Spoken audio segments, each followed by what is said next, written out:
Shalom, teman-teman, saudara dan saudari yang dikasihi dalam Yesus Kristus. Sungguh indah kita bertemu kembali. Izinkan saya pimpin kita dalam doa. Bapa Surgawi, kami bersyukur buat kesempatan yang indah untuk bertemu kembali melalui siaran langsung ini.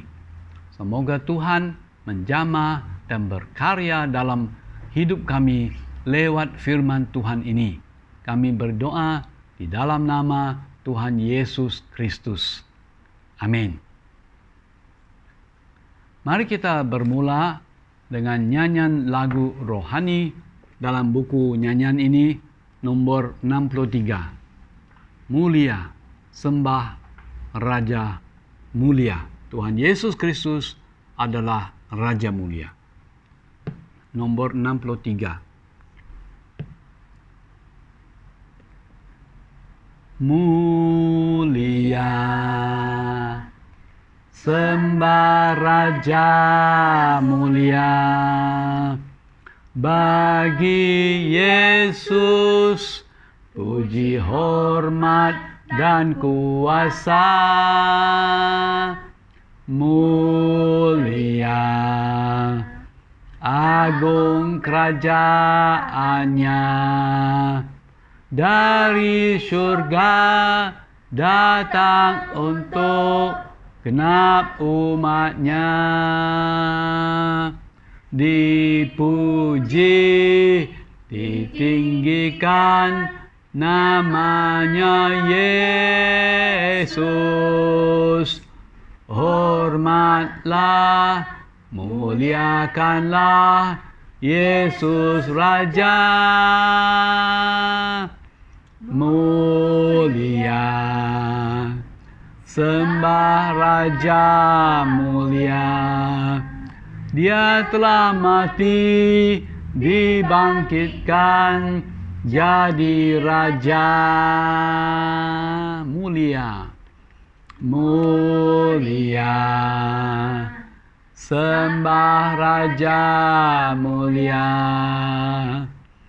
Bagi Yesus puji, hormat dan kuasa.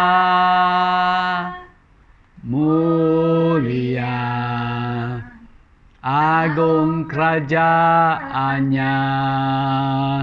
Dari surga datang untuk genap umatnya. Dipuji, ditinggikan namanya Yesus. Hormatlah, muliakanlah Yesus Raja. Mulia, sembah Raja mulia. Dia telah mati, dibangkitkan jadi Raja.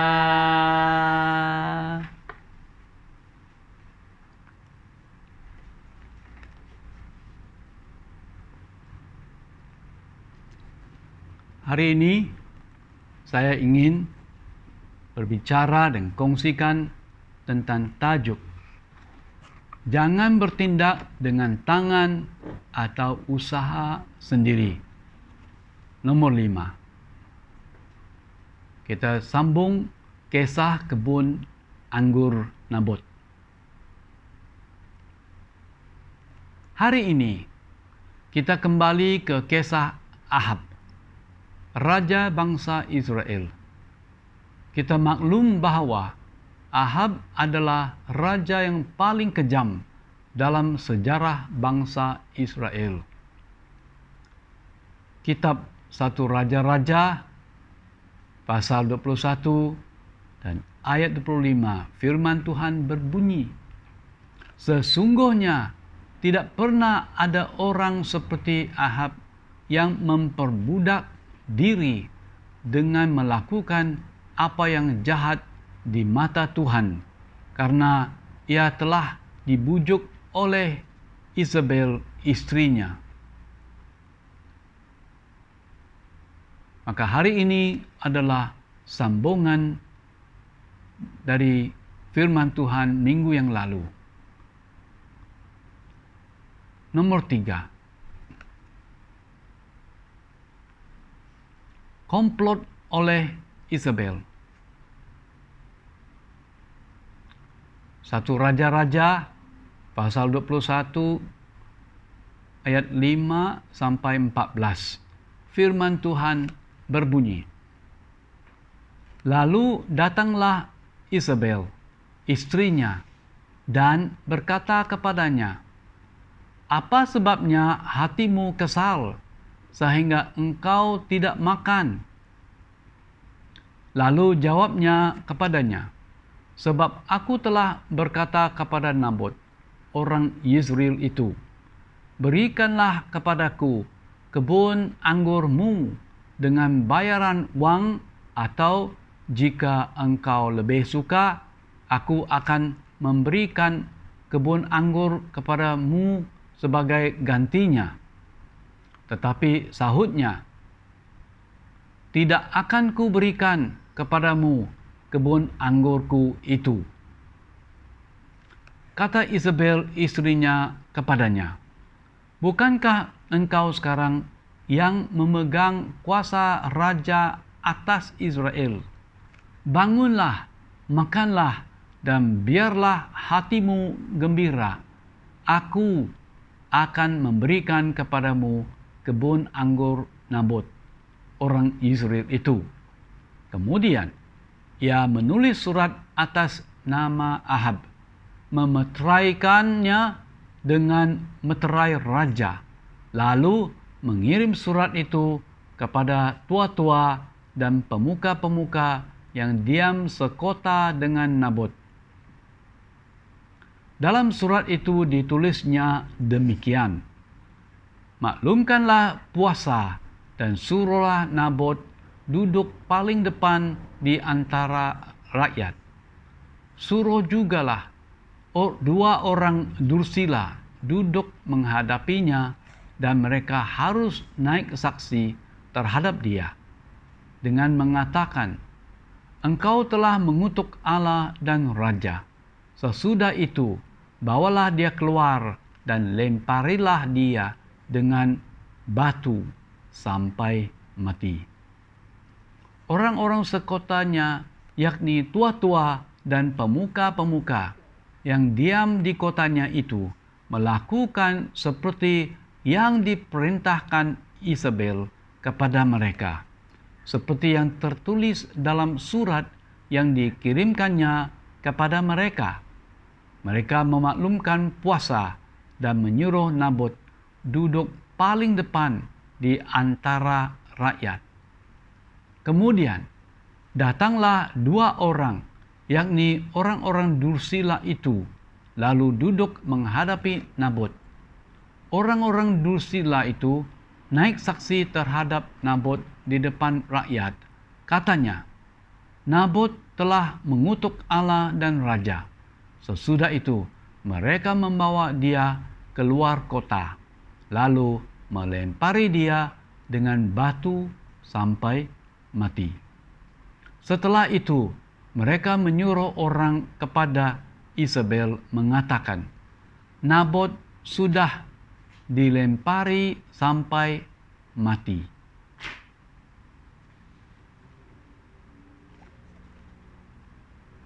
Ratu Isabel adalah ratu yang paling kejam.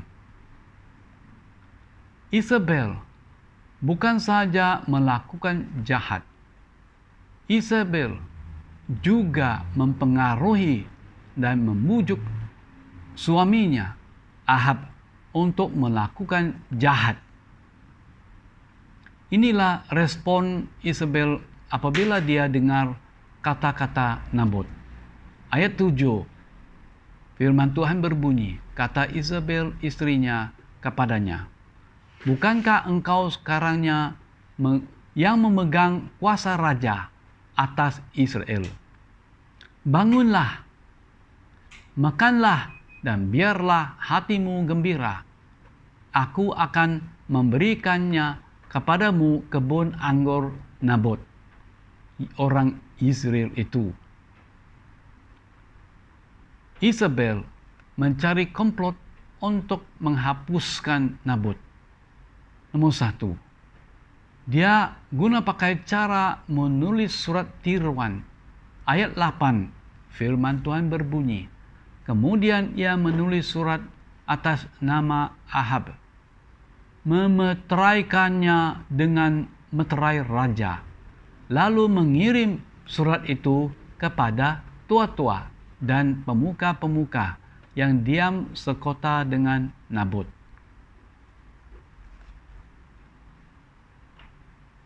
Nomor 2, tindakan Isabel adalah kemunafikan. Tindakan Isabel ada kemunafikan. Ayat 9, dalam surat itu ditulisnya demikian oleh si Isabel. Maklumkanlah puasa dan suruhlah Nabot duduk paling depan di antara rakyat. Dan Isabel melibatkan orang lain dalam penipuan juga. Ayat 10, suruh jugalah 2 orang dursila duduk menghadapinya, dan mereka harus naik saksi terhadap dia dengan mengatakan, engkau telah mengutuk Allah dan Raja. Sesudah itu, bawalah dia keluar dan lemparilah dia dengan batu sampai mati. Apakah Anda pernah dengar kisah yang mirip dengan demikian? Si pembunuh tidak dihukum, melainkan orang yang tidak bersalah dihukum mati.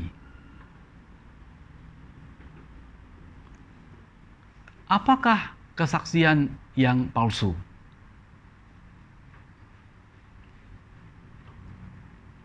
Dari ayat 10 kita belajar. Saksi palsu dari 2 orang dursila itu menuduh Nabot telah mengutuk Allah dan Raja.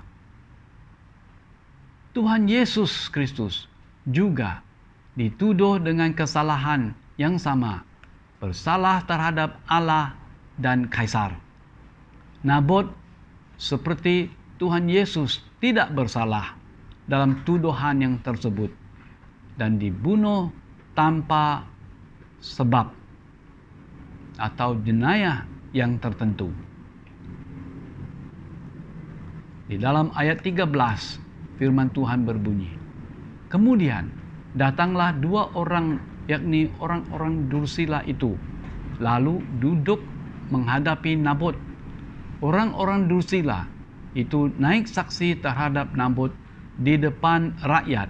Katanya, Nabot telah mengutuk Allah dan Raja. Sesudah itu mereka membawa dia keluar kota, lalu melempari dia dengan batu sampai mati. Pembunuhan si Nabot atas sebab satu bidang tanah untuk menanam sayuran menyatakan karakter Ahab dan Isabel yang sangat kejam. Dalam dunia sekarang ada juga orang yang tidak bersalah telah dibunuh oleh orang yang kejam, yang berbuat demikian dan memikirkan seolah-olah yang mereka adalah orang atasan dan mereka bertindak dengan tangan atau usahanya sendiri. Tuhan Yesus juga dituduh dengan kesalahan yang tidak dilakukannya, yaitu telah bersalah terhadap Allah dan Kaisar. Tuhan Yesus tidak berbuat demikian. Nabot seperti Tuhan Yesus juga tidak bersalah dan dia dibunuh tanpa sebab yang benar. Di dalam ayat 15 firman Tuhan berbunyi, Segera sesudah Isabel mendengar bahwa Nabot sudah dilempari sampai mati, berkatalah Isabel kepada Ahab, "Bangunlah, ambillah kebun anggur Nabot, orang Yisrael itu, menjadi milikmu, karena Nabot yang menolak memberikannya kepadamu dengan bayaran uang sudah tidak hidup lagi. Ia sudah mati." Demikianlah cara Isabel membunuh Nabot. Orang yang benar dan takut akan Allah. Dia telah beroleh, si Isabel telah beroleh lot tanah untuk Ahab dengan rencana yang kejam dan jahat. Rencana Isabel telah berhasil. Apakah kisah ini menyatakan manusia, baik lelaki ataupun perempuan, boleh berdosa dan melakukan dosa dan tidak usah takut akan Allah yang berdaulat?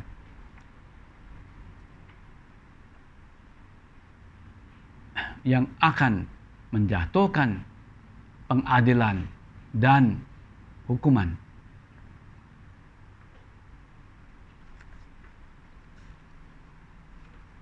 Tidak. Allah yang Maha Kuasa dan Maha Tinggi sedang prihatin dan memantau dan perhatikan keadaan. Allah bertakhta di surga. Maka di dalam ayat 17 sampai ayat 19 firman Tuhan berbunyi, "Tetapi datanglah firman Tuhan kepada Elia, orang Tisbe itu." Bunyinya dari ayat 18, "Bangunlah, pergilah menemui Ahab raja Israel yang di Samaria. Ia telah pergi ke kebun anggur Nabot untuk mengambil kebun itu menjadi miliknya. Katakanlah kepadanya demikian, beginilah firman Tuhan, engkau telah membunuh serta merampas juga. Katakan pula kepadanya, beginilah firman Tuhan, di tempat anjing telah menjilat darah Nabot, di situ jugalah anjing akan menjilat darahmu." Ada satu amaran yang tegas yang terdapat di dalam kitab pasal 32 ayat 23. "Tetapi jika kamu tidak berbuat demikian, sesungguhnya kamu berdosa terhadap Tuhan, dan kamu akan mengalaminya, bahwa dosamu itu akan menimpa kamu."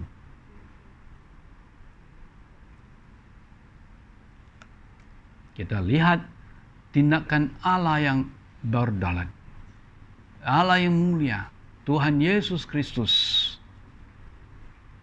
tentu sekali akan bertindak. Ingatlah, hanya Allah memberi kata-kata keputusan yang muktamad. Manusia tidak boleh lari dari hukumannya. Dalam konteks kisah cerita kebun anggur Nabot ini, jangan berlagak, jangan bertindak seperti boleh melarikan diri dari jenayah yang telah dilakukan. Dalam kitab Roma pasal 14 ayat 12, "Demikianlah setiap orang di antara kita akan memberi pertanggungan jawab tentang dirinya sendiri kepada Allah." Maka dari kisah yang telah kita dengar, ada dua kumpulan atau dua golongan orang. Satu, mereka yang diwakili oleh Ahab dan Isabel. yang ingin merampas harta orang lain yang tidak bersalah. 2. Kumpulan kedua, golongan yang kedua diwakili oleh Nabot dan Elia, yang merupakan hamba Tuhan yang takut akan Allah dan taat kepada firman Tuhan. Di dunia sekarang, kita dapat lihat banyak orang seperti Nabot dan Elia. Mereka mati sahib oleh karena kesetiaan mereka kepada Tuhan dan banyak menerima penganiayaan dan kematian oleh karena mereka adalah Kristen. Ya, pada saat ini kita mungkin kehilangan saudara yang terdekat dan yang dikasihi kita. Kita tidak tahu di mana mereka berada sekarang, baik hidup atau mati. Jangan putus asa, saudara. Si iblis tidak akan menang dalam peperangan rohani ini. Untuk mengakhiri, ya, Raja Ahab bertobat apabila dia dengar hukuman yang akan menimpa dia. Tetapi pertobatannya hanya sementara. Tidak lama kemudian dia berdosa lagi. Penghakiman dan hukuman Tuhan itu nyata kalau kita tidak sungguh-sungguh bertobat. Saudara, dari kitab Ayub pasal 28 ayat 28. Kitab Ayub pasal 28 ayat 28. Firman Tuhan berbunyi, tetapi kepada manusia ia berfirman, sesungguhnya takut akan Tuhan itulah hikmat, dan menjauhi kejahatan itu adalah akal budi. Mari kita berdoa. Bapa kami di surga, yang kami kenal di dalam nama Tuhan Yesus Kristus. Terima kasih atas firman Tuhan yang telah disampaikan kepada kami dan yang telah kami dengar. Kami berdoa untuk semua umat Tuhan, anak-anak Tuhan, dalam dunia ini, dalam menghadapi banyak cabaran dan halangan dan rintangan. Semoga Tuhan curahkan Roh Kudus-Mu, memberi penghiburan, memberi kekuatan dalam iman dan rohani, supaya terus dikuatkan iman di dalam nama Tuhan Yesus Kristus. Kami berdoa untuk saudara yang sedang mengalami penganiayaan dan kesusahan, penderitaan. Tuhan melindungi, Tuhan campur tangan, Tuhan membuka jalan untuk mengalami dan menikmati pelepasan dari Tuhan. Terima kasih Tuhan. Di dalam nama Tuhan Yesus Kristus kami berdoa. Amin. Mari kita sekarang kongsikan pengumuman. Nomor 1. Kita dorong semua anggota keluarga berkumpul dan mulakan sembahyang dan mezbah keluarga. Biarlah orang yang sudah jadi Kristen pimpin sembahyang dan mezbah keluarga. Jika Anda ada pertanyaan dan masalah, bolehlah hubungi pastor. Nomor 2. Jika di rumah Anda ada TV box, sila subscribe kepada Pastor Betty atau Pastor Michael YouTube channel. Sambung ke TV di rumah dan sama-sama saksikan dan menonton khotbah hari Minggu. Dorong semua orang kumpul bersama-sama duduk di ruang tamu, menonton program dalam TV. Nomor 3, jika dalam keluarga Anda ada anak kecil, Anda boleh saksikan dan menonton Superbook Malaysia Channel. Kita dorong orang dewasa dalam keluarga duduk bersama-sama dengan anak kecil. Nomor 4, kita dorong saudara dan saudari termasuk pemimpin gereja dan pemimpin kelompok sel turut serta dalam persekutuan doa pada hari Rabu pada 7:30 malam guna pakai Google Meet. Kita dorong semua pribadi untuk menjadi anggota dalam kelompok sel, termasuk pemuda-pemudi. Kita memohon ibu bapa membantu masukkan pemuda-pemudi dalam kelompok sel. Nombor 6, kelompok sel lalapan telah bermula. Persekutuan Komsel lalapan diadakan setiap minggu kedua dan minggu keempat pada hari Rabu jam 8 malam. Tempatnya di rumah Joseph Tong.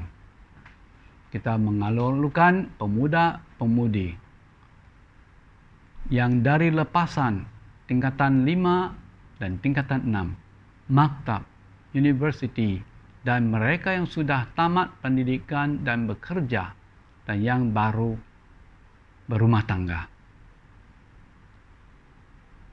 Kita mendorong kalian turut serta dalam kelompok sel lalapan.